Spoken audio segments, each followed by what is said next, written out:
Hi, I'm Jazz, and this is All That Jazz. I talk all things recovery. Topic for today, 10 harsh aims to have success in early recovery. I'm going to say that again. 10 harsh aims, shooting for success in early recovery. I'm talking the first year. Say you're someone that wants to get sober, think about getting sober, say you're in the first few months of sobriety, then this could be for you. The 10 things, I'm going to name them off and then I'm going to talk about them. So the first thing is, as an addict, as some substance abuse, you're trying to get free of addiction of something, but mainly this is substance abuse. The first thing is like detox treatment. If you can, this is like, if you have the option to do this would be like the 10 things for the best case scenario to win against addiction. If I could do it this way, this would be the way that I would want to do it. I didn't get to do it this way though. But speaking to other addicts over the years and hearing all the things that did work and hearing the things from the counselors and them talking about how like 30 days in treatment is like nothing. It's like a blip in time. It's barely able to get you to, I'm surprised people stay sober and most people don't, right? Like it's really hard work to get sober and clean and free of addiction. So these are the 10 best case scenarios, like the 10 harsh aims to have success in early recovery. So number 1, if you can get into a detox or a treatment center, that's awesome. If you can do that. Number 2 is once you've gotten like days sober, whatever, they say do the 90 meetings in 90 days. Bam. Recovery first. 90 meetings, 90 days. Number 3, after that, get into some kind of sober living.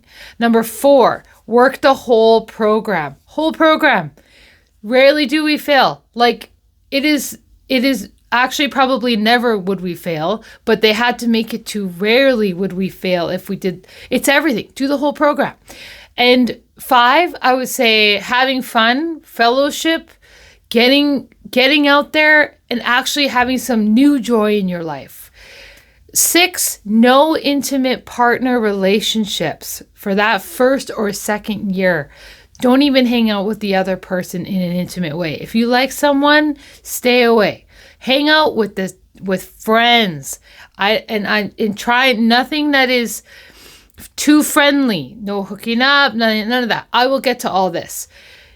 The 7th one is no work if you can afford to not work. If you could not work for a year, to just put sobriety and staying clean first, this would massively help with beating addiction. Number 8, if there's a relapse, restart the 90 meetings in 90 days. It's harsh, but it has to happen. These are harsh aims for success. And number 9 is to quit one thing at a time. And number 10 is halt and feeling. So halt is like, are you hungry, angry, lonely, tired? Like figure out those 4 things, figure out your feelings. That's number 10. So we're going to start back at number 1, which is you want to get sober and clean. If you can get into an actual detox and treatment center, that would be the best way to successfully get off of the booze and drugs. I did it that way and it really helped me. I wasn't a person that could just get sober in the rooms. I had to be somewhere. So I just found a way to somehow to get there. I was about to go into more debt just to get there. They had some financial planning, but that was my drive to do that. And it really helped me. I really, really wanted to get better. So if that's possible for you, try your hardest to get to one of those places to start.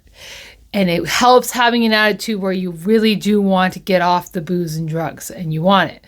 Number 2, the 90 meetings in 90 days. Now that helped me so much in my early recovery.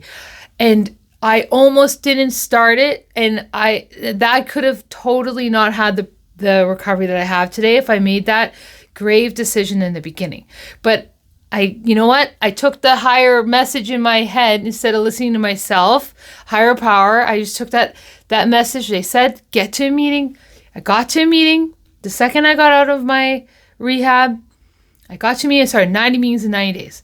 And it was really hard because I was a single mom with 2 little kids. And I was a mess. I was just like fragile and freaked out and insecure. And I had no protection anymore because I had no booze, right? So I get out of rehab. It's like, it's a shock. It's a lot. And so I had to really get into those meetings to get some coverage, to get some connection, to start working on myself.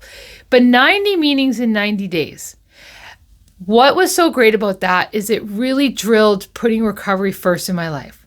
Like, learning how to get those meetings in my life and then building everything around those meetings and recovery. Like, everything else has to come second.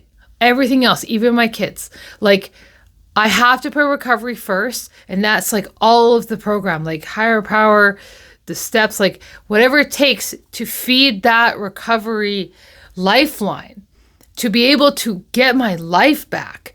I have to learn how to do recovery. I did more than 90 meetings in 90 days. I think I did like 120 or 140 meetings. Like I'd go to like 2-3 meetings a day sometimes, but I just learned in the early days to just live and breathe recovery. Like, make it something that is part of me. And I become this recovery person. And that really helped me. That really put recovery first, and it stayed with me because I built that really good habit right in the beginning when I was fresh and sober. So 90 meetings, 90 days, massive assistance for doing that in my life. I'm so grateful I did that back then. I didn't really want to, and I was like, whatever, like wanted to downplay it. But no, I did it anyway, even though my brain, because I have a messed up brain, said I should not. So got through that. It actually felt awkward to get off of the 90 meetings in 90 days, but I eventually peeled off of it and started to simmer down a little bit more. The other thing is, if you can get into some kind of sober living, second stage living, recovery house, a place where there's no booze, not to be isolated, but to have some kind of like sober community living would be the best way. I wish I had that. Thankfully, my folks didn't drink and they didn't have it around. I pretty much stayed away from all booze for like a few years. All family functions, all kind of concerty things, like anything that was booze like, I just stayed away from it. I made my recovery as easy as possible for myself so that I could stay sober. I didn't want to go back and I didn't want to restart.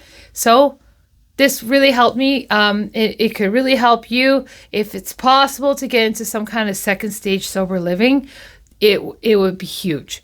The other thing is working the whole program. People come in and out, and some people don't come back. A lot of people don't come back. So if you want to win a recovery, if you want to have a successful recovery, aim for doing that whole program if possible. The whole program, which means the sponsor, working on the 12 steps.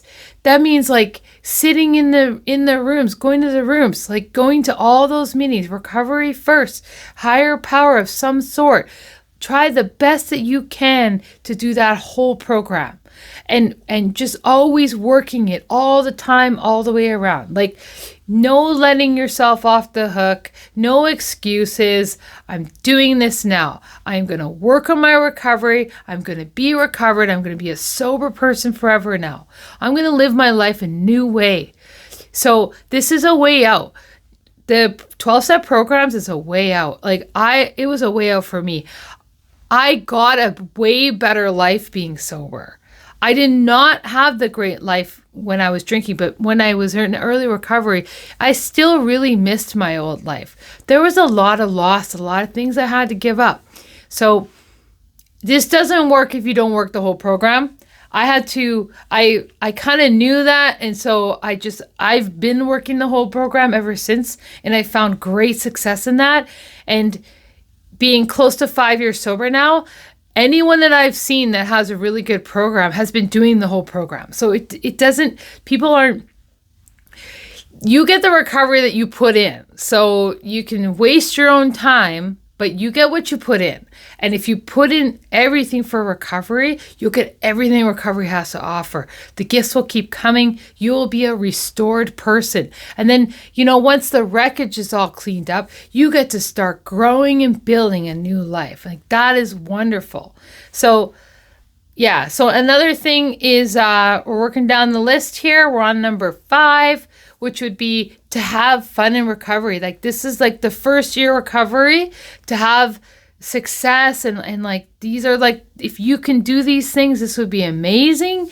But having fun, getting involved in the fellowship, getting connected, having fun. Like, in my first year recovery, I just focused on like recovery first, staying away from booze and having fun and just like trying to embrace my new life, like really trying to find a way to make it work and enjoy it and learn everything. Like, it was like I was a brand new child. It was like I was a high school student. Like, everything was like amplified again and beautiful in a different way. Like, being super sober was just a really different experience that I ever had. Waking up was really what happened. Like, I woke up into a life that I never imagined. Another thing is, is no intimate relationships in the first year or 2 or more. I made this mistake. The thing is that intimate relationships are a massive distraction from yourself. It is also a way to feel better. I thought it was like it was like a drug. It kept me going in an unhealthy way. What I could have been doing is spending the time on myself, learning myself, figuring out who I am, and instead I invested in an unhealthy relationship, and that created a lot of extra issues and pain in my life. And I would say the ideal way to have success would be to just not date in early recovery. Don't even hang out with the opposite sex. Don't even hang out with someone that you like intimately. Like, just friends. Like, hang out with the old people, hang out with the young people, but don't hang out with anyone that you're attracted to, that you like. Like, if you're drawn to someone, like, stay away. It's not a good idea. If you can help it, don't do it. You actually probably are not going to be able to help it. So as best you can, don't even go near that person. Don't even sit by them. Don't even look at them. Put that with your higher power, and then like, okay, higher power, I like this person, I see this person, but this has got to be for you. I need to help me focus on me. Like, that's what I would say to myself if I was back in my old shoes again in early recovery. This is what I would do if I could do this perfectly. If I could do this recovery again, this is what I would do. These are like 10 ways, the harsh aims towards a successful early recovery. So here's the other one, is no employment. If you cannot work and take it easy and just do recovery first for like a whole year, that's the dream. If that's like possible for you and you can make that happen, it will really help with beating this addiction stuff. This is impossible for everyone, but these are just the 10 things that would totally help with beating addiction. The other thing is, if there's a relapse, it's kind of like a restart, like 90 meetings, 90 days. Like, it's got to be painful so that you don't want to come back to relapsing again. Like, it's got to be like painful enough to remind yourself that I don't want to come back here and restart again. Really have that moment in time. So 90 meetings, 90 days again, if a relapse is to happen. And another thing is like to be aware and mindful of relapses in a way of like large purchases, going on, try not to move if you can help it. Like, unless you're trying to move into some sober living and it's easy living, where you can just focus on recovery, fine. But like to move is almost like, what are you running from? What are you chasing? Like, there's a reason why that's happening. Like why are you buying that $1,000, thing, or you're starting this project, or, spending money, or, really to be simmer on the big changes in the first year for sure. Like, it's recovery first. Number 9 would be quit one thing at a time.